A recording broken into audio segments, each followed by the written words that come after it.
اللہ تبارک و تعالی نے ہم سب کی سہولتوں اور آسانیوں کے لیے یہ دنوں کی الٹ پھیر رکھی ہے۔ سورج نکلتا ہے، دن ہو جاتا ہے، غروب ہوتا ہے تو رات ہو جاتی ہے۔ یہ اللہ کا بڑا پختہ اور مکمل نظام ہے، اور اسی عدل بدل سے ہم لوگوں کے کام پائے تکمیل تک پہنچتے ہیں اور ہمیں آسانیاں ہوتی ہیں۔ اگر یہ دنوں کی الٹ پھیر نہ ہوتی تو ظاہر ہے کہ ہمیں اور آپ کو حساب و کتاب میں بڑی دشواریاں آتی، لین دین میں بڑا مسئلہ ہوتا۔ تو اللہ تعالیٰ نے گردش ایام کی وجہ سے معلوم ہوا کہ ہم لوگوں کے تمام دنیاوی نظام کے کام کاج جتنے بھی ہیں ان سب کو آسان بنا دیا۔ یہ اللہ کا بڑا احسان ہے۔ انہی دنوں کی الٹ پھیر میں سے اللہ تعالیٰ نے مہینوں اور سالوں کو بدلا، تو اب جب وہ حساب پختگی کی طرف آیا تو 1 سال 12 مہینوں کا ہوا۔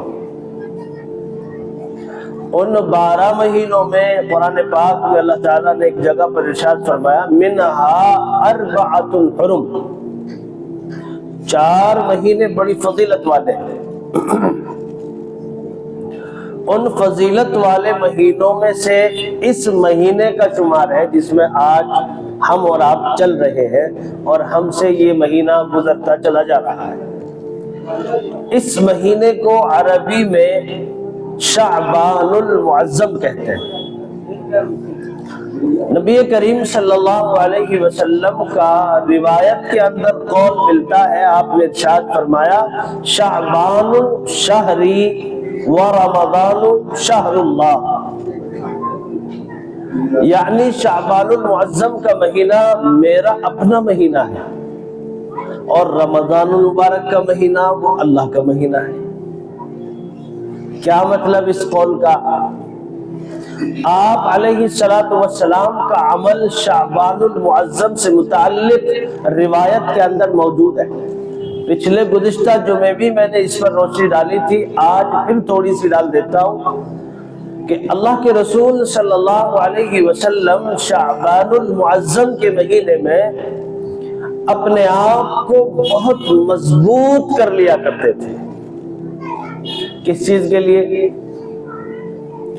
عبادت کے لیے، اللہ کو راضی کرنے کے لیے نمازوں میں زیادتی کر لیا کرتے تھے، اور پورے شعبان المعظم کے مہینے میں آپ علیہ السلام روزے رکھا کرتے تھے۔ روایت کے اندر موجود ہے کہ اما عائشہ صدیقہ رضی اللہ تعالی عنہا فرماتی ہیں کہ آپ علیہ السلام کو میں حجرے میں بستر پر تلاش کرتی، لیکن آپ حجرے میں نہ ملتے، بلکہ آپ عبادت میں مصروف رہتے تھے، مسجد میں نماز ادا کرتے تھے۔ اور ایک جگہ پر روایت موجود ہے، ارشاد فرمایا کہ رسول اللہ صلی اللہ علیہ وسلم اپنے تہبند کو بہت مضبوطی کے ساتھ باندھ لیا کرتے تھے۔ یہ ساری کی ساری روایتیں اسی طرف ہے کہ شعبان المعظم کے مہینے میں ہمیں چونکہ مضبوط ہو جانا چاہیے اپنی عبادتوں کے اعتبار سے، قرآن کی تلاوت کے اعتبار سے، اور پھر اس کے بعد روزے رکھیں تاکہ مستقل رمضان المبارک کے مہینے میں روزے رکھنے کی ریہرسل ہو جائے۔ خیر، بہرحال رسول کریم صلی اللہ علیہ وسلم نے اس مہینے کی فضیلت کو اپنی زبان مبارک سے بیان فرمایا۔ مجھے آج یہ عرض کرنا ہے کہ اس مہینے کے تعلق سے مسلمانوں کے اندر بہت سارے تاثرات پائے جاتے ہیں۔ سب سے پہلے ہم اپنے ذہن کو صاف کریں اور یہ ذہن میں بٹھائیں کہ جو بات یہاں ہو رہی ہے یہ ساری باتیں قرآن اور حدیث کے مضبوط حوالوں سے ہو رہی ہے۔ اور یہ بات کسی کو ٹارگیٹ کر کے نہیں ہو رہی ہے، علی الاعلان عامۃ المسلمین کے لیے بات ہو رہی ہے، اس کو ذہن میں رکھیں۔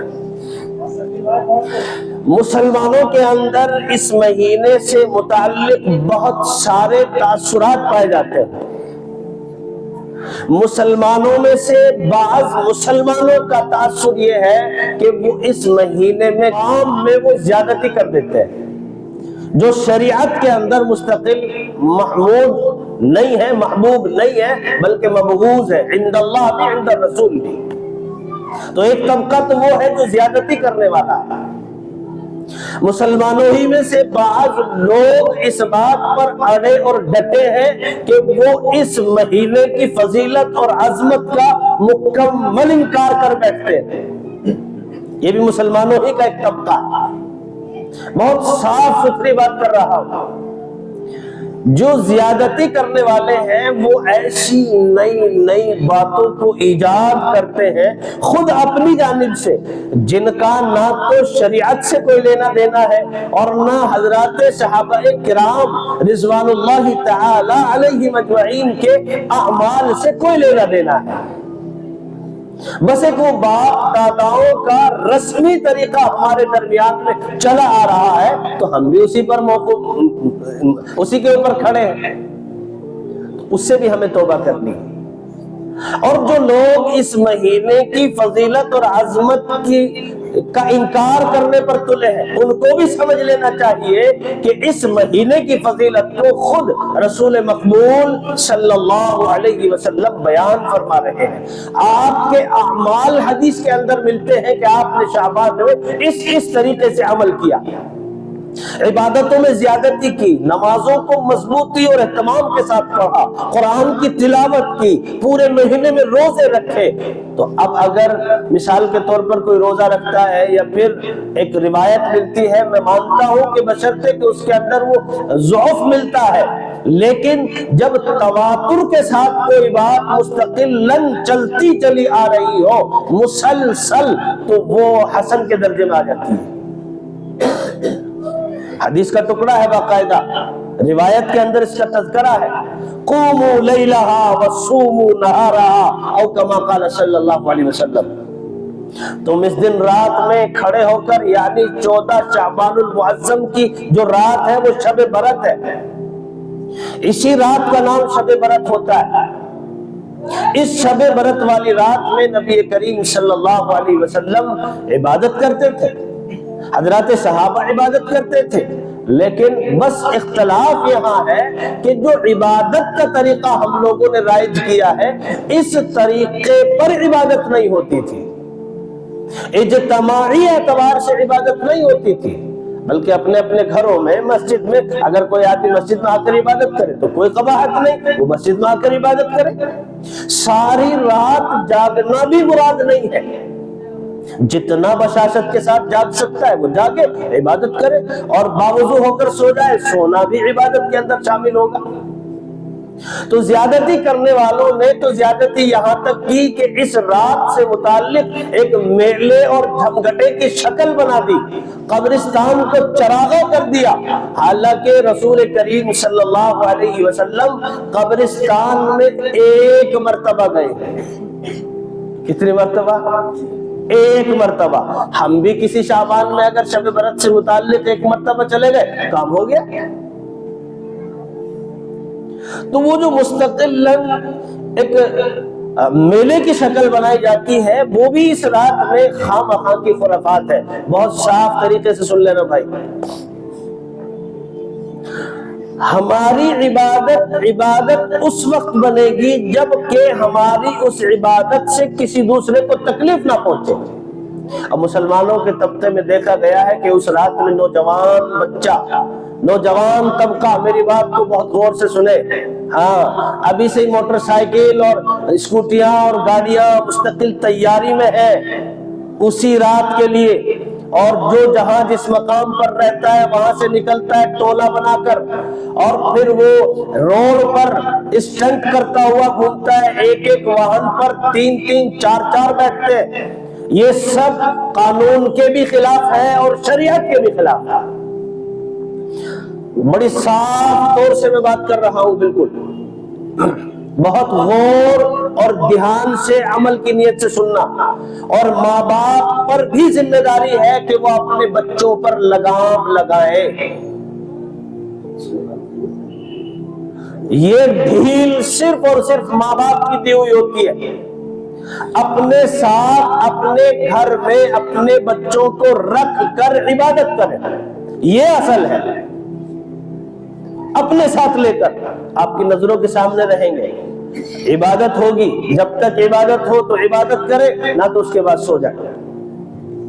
کم از کم آپ کا بچہ ان خرافات سے تو بچے گا جو راستوں میں اسٹنٹ ہو رہا ہے، خدا نہ خواستہ اللہ نہ کرے، اور پھر صبح کے وقت میں خبریں کانوں تک پہنچتی ہے فلاں جگہ پر ایسا ایکسیڈنٹ ہو گیا، فلاں جگہ پر ایسا ہو گیا، اور وہ بچہ انتقال کر گیا، وہ یہ ہو گیا. یہ ساری باتیں ہم اب خود ہی تو واقع کرتے ہیں. اس لیے میرے عزیز بزرگوں دوستو، شب برات کی جو فضیلت ہے اس کا کوئی انکار نہیں کر سکتا روئے زمین پر. یہ اعلان ہے، چیلنج ہے. قرآن حکیم مستقل موجود ہے، مفسرین کا معاملہ سارا کا سارا تمام تفاسیر موجود ہے. لیلۃ مبارکۃ انا کنا منذرین، قرآن کہتا ہے ہم نے ایک رات ایسی بنائی ہے جس رات میں ہم التفات کرتے ہیں اپنے بندوں کی طرف. یہ کون کہہ رہا ہے؟ اللہ. کون کہہ رہا ہے؟ بزرگ سے بولے اللہ. شب برات کی اس رات میں اللہ اپنے بندوں کی طرف متوجہ ہوتا ہے. یوں تو وہ ہر وقت متوجہ رہتا ہے، لیکن یہاں خصوص ہے، اس رات کے اندر اللہ اپنے بندوں کی طرف متوجہ ہوتا ہے. اور متوجہ ہو کر کیا کرتا ہے؟ اللہ پورے سال کے احکامات کو ڈیوائیڈ کرتا ہے، بانٹ دیتا ہے، سونپ دیتا ہے. فیہا یفرق کل امر حکیم، بڑے بڑے کام اللہ رب العزت اسی رات کے اندر مستقل سونپتا ہے، ان کی ذمہ داری دیتا ہے. تو اس کی فضیلت سے کون انکار کر سکتا ہے؟ قرآن سے بڑھ کر کوئی دلیل ہے اس روئے زمین پر؟ قرآن سے بڑھ کر کوئی دلیل نہیں. قرآن کی آیت کے سامنے اگر حدیث بھی تعارض میں آ جائے تو یہ قاعدہ ہے کہ قرآن پر عمل ہوگا، حدیث کو چھوڑ دیا جائے گا. لکھ لینا، نوٹ کر لینا اس بات کو. آج مسلمانوں کے ذہن کو باش کیا جا رہا ہے مستقل، اور پروپیگنڈا پھیلایا جا رہا ہے. میں علل اعلان عالمی پیمانے کی بات بیان کر رہا ہوں، آج سے نہیں، تقریباً 100-200 سالوں سے یہ محنت ہو رہی ہے. مستشرقین آپ جانتے ہیں کس کو کہتے ہیں؟ وہ تمام لوگ اس کے اندر داخل ہیں کہ جن کو اسلام سے پیدائشی طور پر ایک دم مخالفت ہے، اور وہ دنیا میں رہ کر صرف دنیا کی ہی پوجا کرتے ہیں، باقی کسی چیز کی پوجا نہیں کرتے. ان کے عقائد خراب ہوتے ہیں، ان کے نظریات خراب ہوتے ہیں. اہل ہنود، اہل یہود، اہل نصارہ اس کے اندر شامل ہے. ان کی محنتیں ہیں، انہوں نے اتنی محنت کی کہ انہوں نے اسپینش، انگلش اور دوسرے عربی تک میں بھی باقاعدہ ایک مواد ایسا جمع کیا ہے کہ جس مواد کو انہوں نے وہاں پھیلایا. یہ تو اللہ کا شکر ہے ابھی تک کہ وہ مواد اردو کے اندر نہیں آیا ہے. اکا دکا اگر کسی نے اس کو چھاپا ہو تو چھاپا ہو، ورنہ ان مستشرقین کا یہ پورا کا پورا عہد ہے کہ ہمیں بندوں کے عقائد بھی خراب کرنے ہیں، اعمال بھی خراب کرنے ہیں. کیوں؟ اس لیے کہ جب عقائد اچھے ہوں گے، نظریات اچھے ہوں گے، اعمال اچھے ہوں گے، تو پھر بندے کا کانٹیکٹ ڈائریکٹ بندے کے پیدا کرنے والے رب تعالی سے ہو جائے گا، اور جس کا تعلق رب سے ہو جائے پھر دنیا میں اس کو کوئی بال بیکار نہیں کر سکتا. میں بہت صاف طریقے سے یہ بات کہہ رہا ہوں کہ آج اس کی چپیٹ میں مسلمانوں کا ایک طبقہ جو مکمل آپ کو دیکھنے میں بڑا حضرت جی معلوم ہوگا، بہت دیندار نظر آئے گا، داڑھی بھی یہاں تک لٹکی ہوئی ہوگی، وہ پورا کا پورا خطہ ان مستشرقین کے ان تمام کاموں میں ملوث ہو چکا ہے. بہت مضبوطی کے ساتھ اور وثوق کے ساتھ میں اس بات کو کہہ رہا ہوں. اسی لیے عقائد میں بھی تبدیلی آ رہی ہے، نظریات بھی بدل رہے ہیں، اور پھر ارکان اسلام کے اندر بھی کسی میں زیادتی کر دی تو کسی میں کمی کر دی۔ حدیث کا حوالہ دے کر اور حدیث کا مستقل سہارا لے کر ہمارے عقائد اور نظریات کو خراب کیا جا رہا ہے۔ غیر مقلدیت اس کا شکار ہے، بہت علی اعلان میں اس بات کو کہہ رہا ہوں، چونکہ جس بچڑے کے نہ ناک ہو نہ پگھا، وہ بچڑا کہاں جائے گا؟ اس کی تو مرضی ہے کہ پھر وہ کہاں جائے، اسے کوئی کہنے سننے والا ہی نہیں۔ اور ایسا نہیں ہو سکتا کہ ہر ایک انسان مستقل اس قابلیت اور صلاحیت کا مالک ہو کہ وہ قرآن کو پڑھے اور حدیث کو پڑھے اور اس سے مسئلے کو استنباط کر لے۔ مسائل کے استنباط کرنے کے لیے تو شرائط ہے باقاعدہ۔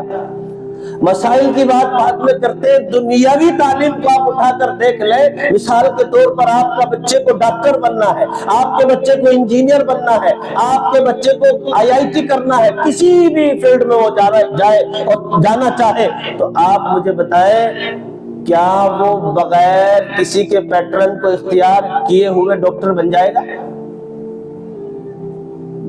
فارمولا تو لگانا پڑے گا نا، فلاں نے یہاں اس علاج کرتے ہوئے یہ فارمولا لگایا تھا اور یہ علاج کرتے ہوئے یہ فارمولا لگایا تھا۔ وہ بات ایک علیحدہ ہے کہ اس ریسرچ پر جب وہ پہنچے گا تو پھر فارمولا اس کا اختیار کرے گا اور پھر اپنے عمل سے وہ آگے بڑھے گا، تب جا کر اس کی ڈگری پوری ہوگی۔ تو دین بھی تو اسی درجے کا ہے۔ اللہ کے رسول صلی اللہ علیہ وسلم پر جو بات نازل ہوئی، اس وقت نہ میں تھا، نہ آپ تھے، نہ میرے باپ دادا تھے، نہ آپ کے باپ دادا تھے۔ وہ بات ہم تک کیسے پہنچی، کن سلاسل کے اعتبار سے پہنچی؟ اب اگر مستقل ماننے ہی کی بات ہے تو میں آپ کو بتاؤں، نوجوان طبقہ میری اس بات کو بہت غور سے سنیں کہ نوجوان طبقہ مکمل اپنے کرنے والے عمل کے بارے میں مشکوک ہو جاتا ہے، اور یہ مستشرقین کی محنت ہے کہ اس مواد کو جو انہوں نے عالمی اعتبار سے پھیلایا ہے وہ صرف اور صرف تشکیک پیدا کرنے کے لیے، شک پیدا کرنے کے لیے پھیلایا ہے۔ آپ نماز پڑھتے آ رہے، مستقلاً آپ کو 40 سال نماز پڑھتے ہوئے ہوگی، آج آ کر ایک آدمی آپ کو نماز کے بارے میں آپ سے کہہ رہا ہے آپ ایسا نہیں کرتے، آپ ویسا نہیں کرتے، آپ کے ذہن میں تشکیک پیدا ہو گئی، شک آ گیا کہ یار میرا یہ طریقہ صحیح ہے یا نہیں ہے۔ بہت غور سے سمجھنے کی بات ہے بنیادی طور پر، اور تمام لوگ اس کا شکار ہو رہے ہیں۔ تشکیک پیدا کیوں کرنی؟ جس درجے پر، جس عہدے پر اور جس طریقے پر ہم لوگ جمع ہے اور ہم تک یہ پیغام پہنچا ہے، الحمدللہ وہ پیغام مکمل پختہ ہے۔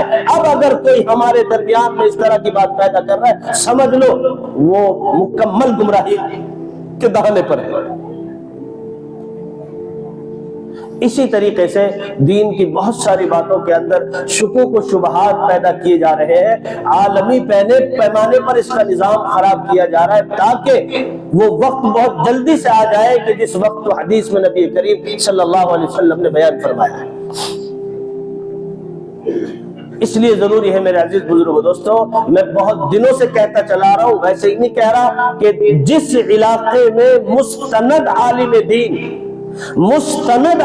دین صحیح عقائد، صحیح نظریات کا آپ کے درمیان میں آئے تو آپ کے اوپر فرض اور ضروری ہے کہ آپ اس کو مضبوطی سے تھام لیں، اپنے دامن کو اس سے وابستہ کر لیں، ورنہ یاد رکھیں ہمیں ہوا نہیں لگے گی اور ہمارے بچوں کے عقائد کو تباہ و برباد کر دیا جائے گا۔ عربوں کے عقائد کو اور ان کے نظریات کو تباہ و برباد کر دیا، ہم اور آپ تو کیا چیز ہے؟ آج دیکھو، نگاہ اٹھا کر دیکھو عالمی پیمانے پر کس طریقے سے تبدیلیاں، اور جو مستقل قرآن اور حدیث کی باتیں آج اس کے بارے میں وہ عرب، یعنی جہاں سے دین چلا، جنہوں نے قربانیاں دی، آج وہ کہہ رہے ہیں کہ اس روایتی مذہب کو ہم قبول کرنے سے عاجز آ چکے۔ اللہ ہم سب کی حفاظت فرمائے۔ بتائیے قیامت کتنی قریب ہے؟ اس لیے میرے عزیز بزرگوں دوستو، قرآن کو مضبوطی سے تھامو، قرآن والوں سے تعلق قائم کرو، اور پھر اس کے بعد اپنے اعمال کو اختیار کرو جن اعمال کو مستند علماء ہمیں بتائے، ان کو بلا چون و چرا ہم قبول کر لیں تو انشاءاللہ اللہ کی قربت حاصل ہوگی۔ تو یہ جو 14 شعبان کی رات ہے جس کو شب برات کہتے ہیں، اس کی فضیلت سے انکار نہیں ہے۔ اعمال کے بارے میں نے آپ کو بتلا دیا، نہ تو ہمیں زیادتی کی طرف جانا ہے نہ کمی کرنی ہے۔ اس رات کی عبادت کی بھی فضیلت ہے، اس کا جو دن آنے والا ہے اس کے روزے کی بھی فضیلت ہے، روزہ بھی رکھنا ہے، اور اس کے ساتھ ساتھ پہلے اور آخر میں بھی 1-2 روزے مستقل ہم رکھیں، چونکہ تاکہ شعبان میں روزے رکھنے والا جو عمل رسول اللہ صلی اللہ علیہ وسلم کا ہے اس عمل سے ہمارے عمل کا میلان ہو جائے۔